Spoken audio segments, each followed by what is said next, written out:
Good evening, Michigan. Out of Facebook jail today, hence the rest of this episode for you guys. We're not going to let them stop us from speaking the truth. We're not going to let them stop us from informing people of what's really going on and the truth of the state of our country and the state of Michigan. And as you can see here, John Cribble, I believe, is his last name. I had used this as my picture for the post for the stream, and he had taken it and made it even better. And I greatly appreciate that. Much appreciation for the what I consider to be a meme, but it's very serious. These are the main three individuals that are destroying our state. They work hand in hand with each other, and due to reasons of why I was shut down last time, certain things will, for now, be referred to as EF. Um, that way, I can still get my information out without hopefully triggering the Facebook algorithm for them to uh, target my streams to you guys further. But that's one of the main topics that I want to talk about tonight is the election EF that we seen in 2020 and what we're going to see in 2022 if we do not get a fair shot at a forensic audit. The way Pennsylvania is, the way Wisconsin's moving towards, the way Georgia is, the way Arizona's finishing up, which in Arizona, that's looking more and more and more like they are going to find votes upon votes that aren't supposed to be there. There's a lot of things that are going to come into question with Maricopa County, the reasons of why they didn't want to hand over information in the first place. But our focus here in Michigan, our main focus is these three that I have on screen right now: Jocelyn Benson, Gretchen Whitmer, and Dana Nessel. Jocelyn Benson can be prosecuted on multiple charges at this point.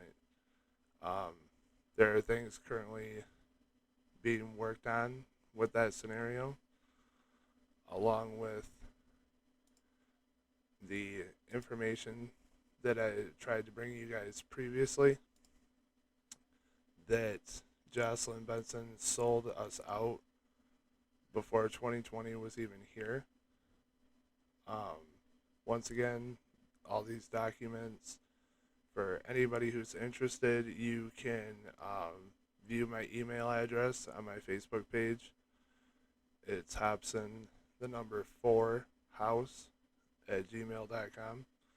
And I'll gladly um, give these documents of this court case to anybody that would like to view them, along with the Dominion Guidebook, the Dominion contracts with the state of Michigan, with our individual counties. If anybody would like any of that information, you can always feel free to email me or message me, and I'll be able to get you those documents sent over to you so that you can look through them. But this is what ties Jocelyn Benson into Dana Nessel, because Dana Nessel, has ultimate authority in the prosecution of these matters. She could, if evidence is presented to her, which I'm sure numerous mounds of evidence has been presented to her in various fashions, including me um, emailing her and contacting her office about this court case in particular and how this was handled and how our legislator knew of this court case and knew of these changes that were being made to our guidance for signature verification with absentee ballots. These are all super important things that we have to look at, because if we don't look at the fact that our Secretary of State, and you can see plain, straight to the point of in the various documents that I have, that as far as our signature matching process with our absentee ballots and the mass sending of applications for absentee ballots, we were completely sold out. I'm sure a number of people already know this, but not to the extent of how far it went.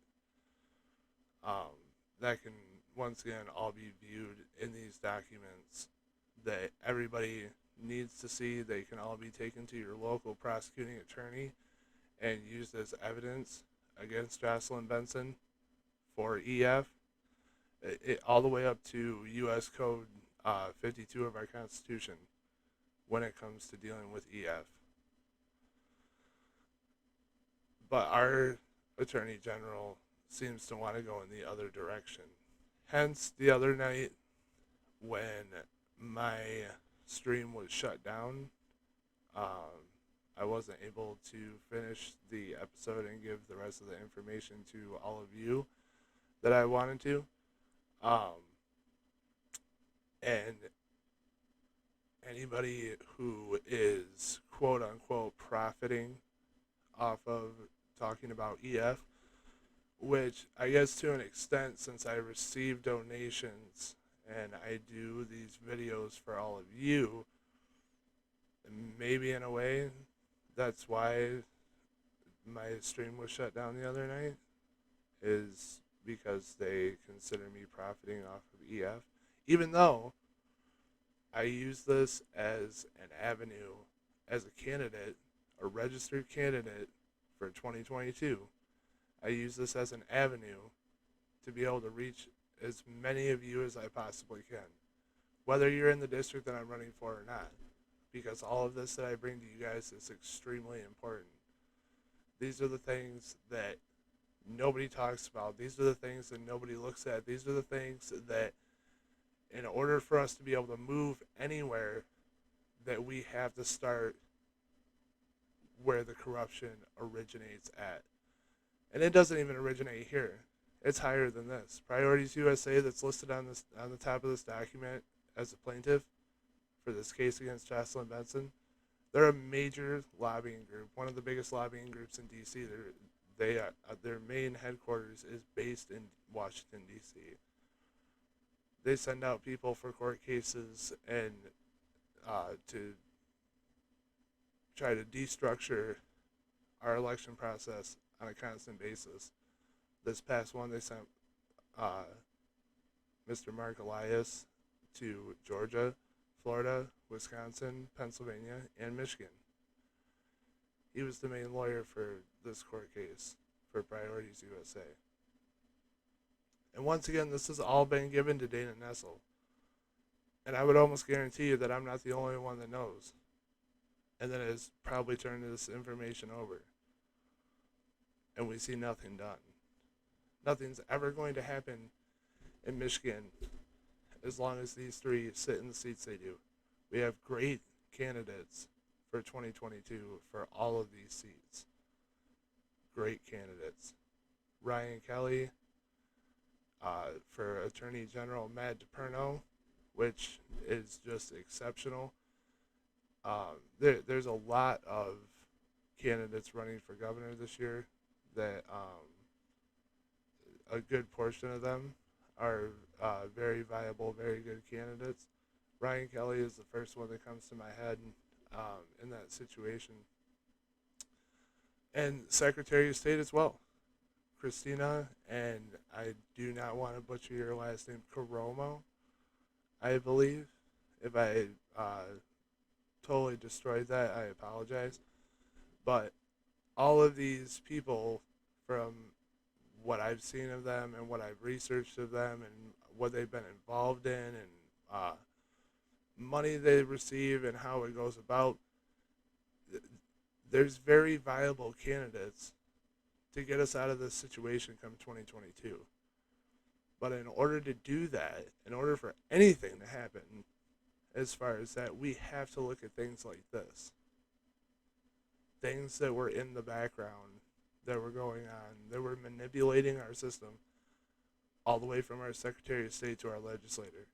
Our legislator, our House, and our Senate sent lawyers over to discuss matters in this case. But yet it never went through legislative process. but yet it was implemented. Why? These are the questions that we have to ask on this most basic level. Is we can look at ballots, we can scan ballots, we can recount, we can do all these things. But what about these things, like this court case, going on in the background that have absolutely nothing to do with the actual physical election itself? And once again, this went. They had lawyers sent from our Senate, from our House. Why were these things allowed to go through?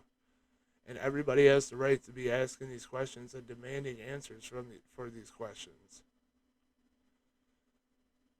Because especially things down to like this, people shaking hands behind closed doors. This is, as Patrick Colbeck referred to it, as a friendly lawsuit, something that they know won't go through legislation, so they make it go through via the judicial system. The motion that the judge entered for this was, in a sense, simple compliance from Jocelyn Benson to Priorities USA. His motion wasn't entered until May 8th. Jocelyn Benson complied with everything that Priorities USA and Mark Elias wanted on April 20th. And I have, like I said, other documents from Mark Elias' office that shows exactly what they wanted and what our Secretary of State and our Bureau of Elections did to comply with it. That's on the most basic level.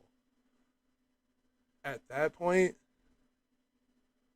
when you're breaking the system right there at the base level, without it going through the proper procedure, because it absolutely didn't.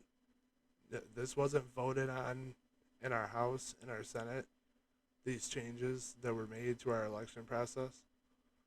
None of this was voted on. This was handled in this court case that our legislator sent lawyers to try to take part in the situation, to which degree is really unclear from the documents.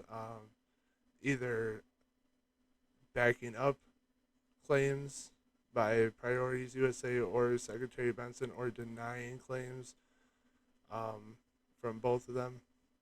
That was about the extent of our legislators' response to this court case. But when we have people like Dana Nessel as our Attorney General that refuse and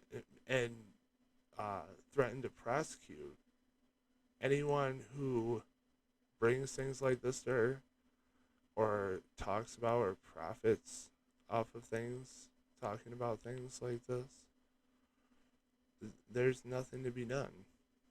All we can do is try to break this system, this corrupt system, at its basic level. At our county levels, even, you can go and talk to your local counties and demand these systems out of your counties. It is a state contract, but these individual counties that sign these contracts for these machines are signed by the counties. They're the ones on their level that agree to have these machines that you vote through. People always ask, what can I do? What can I do? I feel like there's nothing that I can do in this situation. There's always something you can do. Always. If you're attempting to go and correct something in the system, you're doing something to help. It doesn't have to be anything extravagant. You can go and demand answers, like I said, all the way county level, district level, state level. These people represent us, and they need to be reminded of that once in a while. On a constant basis, it seems right now. Because they forget their jobs. That's why people like me, people like Ryan Kelly, Melissa Carone, Angela Rodriguez, Patrick Colbeck, those are the people that keep these people part of this broken system, the majority of this broken system, in check. because we have to get out of this. If we don't, just step outside. Take a minute to appreciate the freedoms that we actually do have. And just think about it for a minute. And imagine all of that being gone. You're told, and it's already almost implemented as it is. You're told where you can send your kids to go to school. You're told what you can spend on a food budget. You're told what you can spend economically as a whole. Hey, look at California. You can barely travel. They push and push and push electric cars, and now they're advising people to not charge their electric cars at night because they're trying to completely go green, as we've seen year after year after year with California, and experiencing rolling blackouts. This is the tragedies that happen when we let government have complete control. What we drive, what we do, where we go, how we live our life. We can't keep letting it happen. Everybody has to wake up at the true situation. That they want to know everything that you do. They want to know everything you talk about. They pretty much do already. Hence me being cut off on Sunday. Apparently somebody doesn't like me. Maybe since I live in Michigan, the order was handed down from Dana Nessel, who knows. But we have to target this corruption as far down as it goes, or as high up as it goes. We have to ask questions about situations like this. Because we know our governor, Gretchen Whitmer, we know that she ain't standing there either. Even though completely, when the shoe was on the other foot in our state of Michigan, she wants to stand and back everything to do with election fraud. Has all kinds of things to say about election fraud. Has all kinds of things to say about our governor at the time, our attorney general at the time. I have the video for everybody, and we'll see if that might trigger the algorithm in itself. But she has a lot to say when it comes to EF, but it doesn't seem like she has anything to say right now. But why would she? We know exactly how Gretchen Whitmer runs. She's one of the biggest tyrants that maybe our country has ever seen. Just complete disregard for anybody else's livelihood while she proceeds to do whatever she wants with her life. Rules for thee and not for me. And that's exactly how they like it. They want you to do what they say while they get to do whatever they want. And it's not just under coronavirus. Our country is severely divided into pretty much two classes. Either you struggle to survive or you do pretty well. And they're even getting ready to target that. 400,000 a year. Even though when you look at the rates of inflation to support a family of four, I believe, and have a decent life, be able to pay your bills, go on vacation once in a while, all that's going to go away soon too. They say it's 400,000, but when you look a little bit deeper, it's targeting all the way down to about 120,000 a year to pay for plans that are just absolutely outrageous that they just want to print money for. More money into the economy. Inflation is good at points. Not a direct quote, but the general sense of what Joe Biden said the other day. That of course we're going to see inflation. Why? Why do we have to see inflation? for our country to prosper.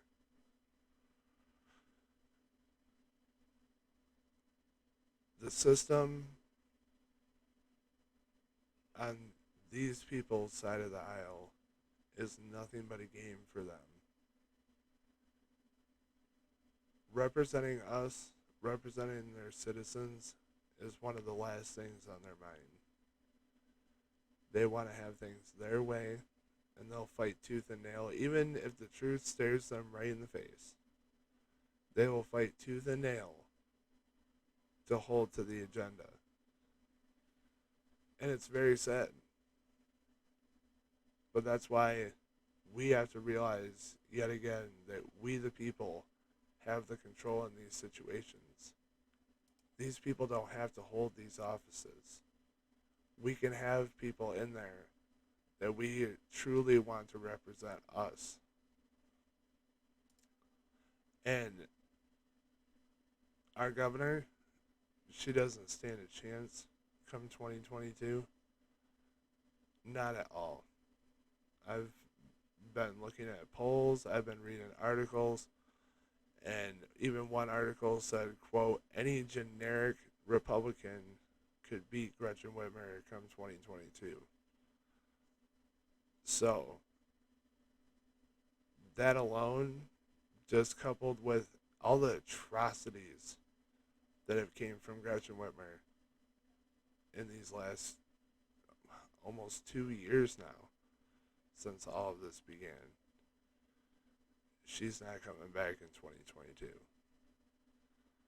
Our Secretary of State, the way she handled our election process, she's not coming back come 2022. Our Attorney General definitely is not coming back come 2022. People, please do your research on who you are going to vote for if you are going to vote. If it doesn't matter to you, then you have that right just as well. But if you take your right to vote very seriously, then please research the people that you are voting for. Know what they stand for. Know who they really are.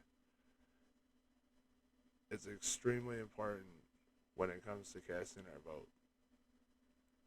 But now we're going to see what Gretchen Whitmer, just about 8 years ago, had to say about election fraud. And it'll seem oddly familiar to the things that we say now with 2020. And once again, these are her words, and we'll see if Facebook ends up not liking even Gretchen Whitmer's words on EF. But it's a little bit longer video, but it's very important because of the things she says and the point she tries to make. Like I said, it's very reminiscent of what we are going through currently with trying to fight back against 2020. Thank you, Madam President. Like many people around the state, I was disappointed to hear the news that Speaker Bolger's election fraud case remains, at best, unresolved. As further documents have become public through the Freedom of Information Act in recent days, we have gained a better understanding of the depth of the third-rate conspiracy that Representatives Bolger and Schmidt tried to pull on the people of Michigan. The Kent County Prosecutor's report slammed the Speaker and Representative Schmidt for what they did, but concluded, under a narrow review of election law, no laws were broken. However, based on the evidence we now have available, it appears that the prosecutor should examine their conduct and that of newly known parties under other areas of the law. While the Speaker and Representative Schmidt used Prosecutor Forsyth's report to claim they'd been completely vindicated of any criminal wrongdoing, now we know that the report was based on an incomplete investigation and narrow scope of review. With these new revelations, it's become clear that further investigation is sorely needed. The dots are not hard to connect. Michigan election law identifies perjury as a person who makes a false affidavit or swears falsely while under oath for the purposes of, among other things, qualifying as a candidate for elective office. It appears just this has taken place. Michigan law further identifies racketeering as conspiracy to commit or aiding and abetting a person to commit an offense concerning perjury or subornation of perjury. That can be further defined as procuring another person to commit the crime of perjury, not to mention the underlying conspiracy itself to engage in all of these activities. For unknown reasons, Mr. Forsyth limited his criminal review and only looked at election law, and has thus concluded no activities have been broken. None of these laws under election law have been broken. But it's becoming more and more clear that a wider review could conclude far differently. The people of Michigan deserve accountability, and they deserve the truth. And today I'm calling on everyone involved to deliver that. With the recent Gongwer revelations, we now know that 1, Representative Posthumous Lyons appears to be complicit as well in obstruction and conspiracy after the fact. 2, the Secretary of State has already helped to stall and obstruct the state police investigation. And now we know that the police investigation itself was called off before search warrants could be executed to provide us with all of the facts in the case. We also know that Attorney General Bill Schuette is content to sweep this under the rug by his own words, as is Governor Snyder, who is trying to wash his hands of this by claiming it's a legislative affair. Really? I'm stunned. That's all that I wanted to show you guys, was when she gets to that part of our Secretary of State at the time, our governor at the time, and our Attorney General at the time. Like I said before, she seems all gung-ho and for it when it comes to the other side of the aisle. But then she completely forgets or is complicit in it when it lands at her feet. So many reasons, and these being the main ones, that we must make changes to our election system. Once again, it can be done at any level. Any level. Counties have control. State has control. You can petition any of your representatives. You can find your representatives. That I tend to leave that website up there anymore for people to copy down and be able to go and search for their representatives of their county, district, state level, federal level, all the way up. You'll be able to find it all up in there. But we have to get these processes fixed, and we have to get our state fixed, which starts with getting these 3 out of power, because they abuse it to absolute no end, and our state can't take much more. We have to know that when we go and vote, that what we're doing is actually making a difference, is actually having our voices heard. And it doesn't matter the level. You want to know who's representing you at your county level, at your state level, at your federal level. You want to know who these people are. We've gotten lazy. People vote straight. I don't even know why that's a thing. People vote straight Republican. People vote straight Democrat. The main contenders, and don't know a thing about them. There's a responsibility that comes along with casting your vote.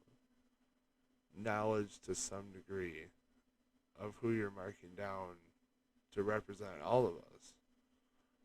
Do they have the people's will at heart? Are they truly going to hear us out when the times like these come? It seems the last few years in the state of Michigan, the nation, the world has just been absolute turmoil. But these three right here, they don't help steer our ship in any good direction. They just go right into the storm, and they just keep trying to push right through it, and no accountability for it. It comes to our legislator as well. It comes into our judicial system. Our judicial system is in desperate need of repair as well. But we have to make sure that the will of the people is what's being represented. Because if we don't, we're just going to keep falling apart. We're just going to keep falling further and further and further. I try to always come on here, even being a candidate in 2022. I promote my things not very often, but I try to do a fair amount. But the main point of why I do this, or try to do this every week, and try to come to you guys and have people on here that want to represent you, is so that you guys can see that there is still good in this system. There are still people that have our best interest at heart. People that fight really hard, people that sacrifice their time, people that want to truly do good things for this world. And then we have people like this that have absolute disregard for their people, for the job that they're supposed to be doing. That none of them, Dana Nessel should be prosecuting Secretary Benson. Gretchen Whitmer should be investigating Dana Nessel for not prosecuting Secretary Benson. This should be falling apart all the way down the chain on its own if these people had any accountability or any moral value whatsoever. And as you can see, it's not. They back each other 100%. They go to events together. They're the Muskatyrants. They stick together on a constant basis. We have to get the heads of this system out of the equation. And that starts in 2022. But our broken system needs to be addressed before that happens. We have to fix our election system. These people have to be held accountable for the things that they've done and the things that they haven't done. Dana Nessel recently, which it really makes me wonder why my stream was shut down last Sunday. It really does make me wonder. But Dana Nessel wanting to prosecute people for free speech. Dana Nessel's a Christian. So would it work in the same fashion if somebody was, let's say, Jewish, and they were getting a group of people together and talking about their religion, and Dana Nessel thinks that that's wrong, that that's incorrect, that that's misinformation? Would she prosecute them as well for spreading what she considers misinformation? The point I try to make with that is there could be so far of a reach once you start getting into trying to prosecute people for things that they say in this country. You open up a whole different can of worms in that situation. I watched that video. I seen that. And I can believe it because of the level that it comes from. But what I can't believe is that there's not more people in this country, in our state, standing up and saying how wrong this is. Also in Lansing, State Attorney General Dana Nessel has accepted the Senate committee investigation and will investigate individuals who have pushed false claims about the 2020 election and are raising money or publicity for themselves. Last month, the Senate Oversight Committee, which is controlled by Republicans, released their comprehensive report that found no widespread or significant acts of voter fraud. Senator Ed McBroom, who leads the committee, instead says there was possible fraud committed by the people pushing these false claims. What investigation? What investigation thoroughly of the machines? What investigation thoroughly of the stock of the paper? What investigation? Found after investigation. You sat there. I watched those Senate oversight committees. You sat there for over 4 hours for 2 days and listened to the evidence of EF. What are you talking about? That the real crime could be committed by the people that are profiting off of it? When you didn't even have an investigation, I contacted your office twice. I got your extremely rude assistant twice for trying to present evidence to you that I had. Emailed it to you still. No response. I haven't gotten a response out of anybody. But we will very soon. That's coming very soon. But that'll do it for me, you guys.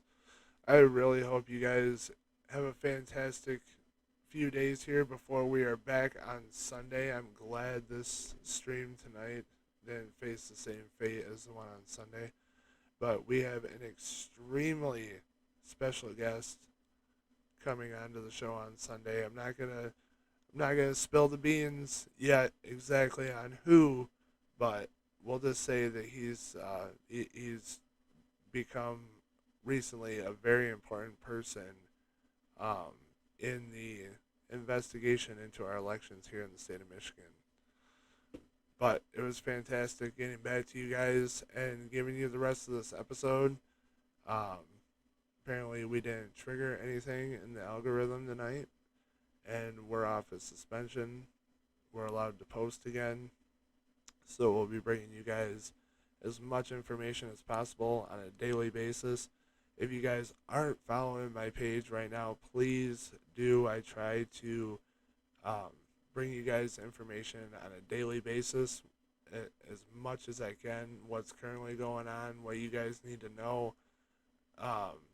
And usually I tend to research what I post pretty thoroughly. Articles that I post to make sure they're factual, to make sure you guys have exactly what's going on. Once again, you guys can always reach your representatives, find out who your representatives are at the website above. And if you haven't yet, please go and take a look at my website, which is www.hobsonforhouse.com. And I appreciate you guys tuning in. As always, it always helps me get pushed up into the Facebook algorithm and beat their algorithm by getting my videos out to as many people as possible, because we can do this. We do have the power. Our forefathers did more over tea, over taxes on tea. We can do this. We're Americans. We're tough. We're resilient. Like I tell you guys all the time, stay safe and stay informed.